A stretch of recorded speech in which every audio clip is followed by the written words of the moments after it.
সকালে ঘুম থেকে উঠেই দেখলাম চারপাশটা বরফ হয়ে গিয়েছে।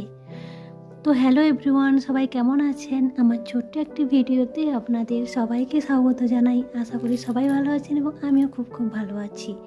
আজকে ফোনে ওয়েদার চেক করে দেখলাম টেম্পারেচার রয়েছে -12, বাট ফিল লাইকস -17।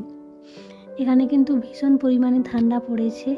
তো কাল সারা রাত থেকেই স্নো হচ্ছিল, তো 2 ঘন্টা পর্যন্ত বন্ধ ছিল।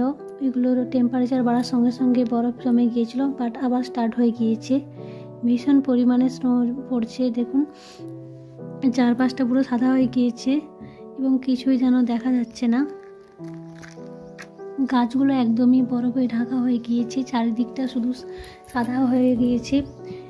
দেখতে কিন্তু ভীষণ পরিমাণে ভালো লাগছে, বাট দেখতে ভালো লাগলেও বাইরে বেরোনো কিন্তু ভীষণই মুশকিল, কারণ কোরিয়াতে ভীষণ পরিমাণে ঠান্ডা। এখানকার ঠান্ডা আমার মনে হয় একটু আলাদা রকম, কারণ টেম্পারেচার -12, 17 এরকমই থাকে, বাট ভীষণ পরিমাণে কনকনে ঠান্ডা।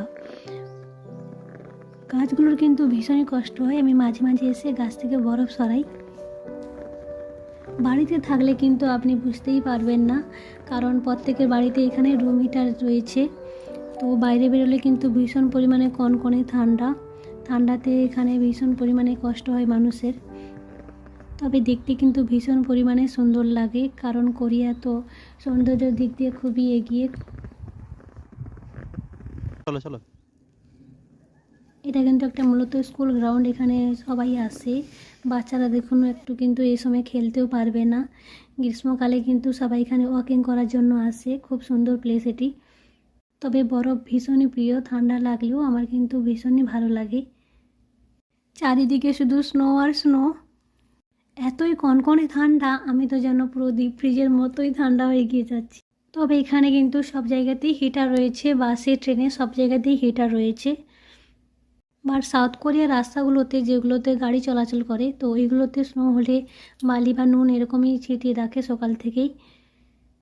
আর এটা যেহেতু একটা খেলার গ্রাউন্ড, তো এটাতে আর কেউ কিছু করছে না, কারণ অনেক বাচ্চারাই আসে এখানে খেলা করতে স্নো নিয়ে। এই সময়টাতে কিন্তু বাইরে বেরোনো ভীষণ কষ্টকর। তো শীতকালে কিন্তু ভীষণ পরিমাণে আমাদের গ্যাস বিল আসে, যেহেতু প্রচুর পরিমাণে ঠান্ডা, সবসময় তাই রুম হিটার চালিয়ে রাখি। ভিডিওটি এখানেই শেষ করছি। Thank you for watching my video.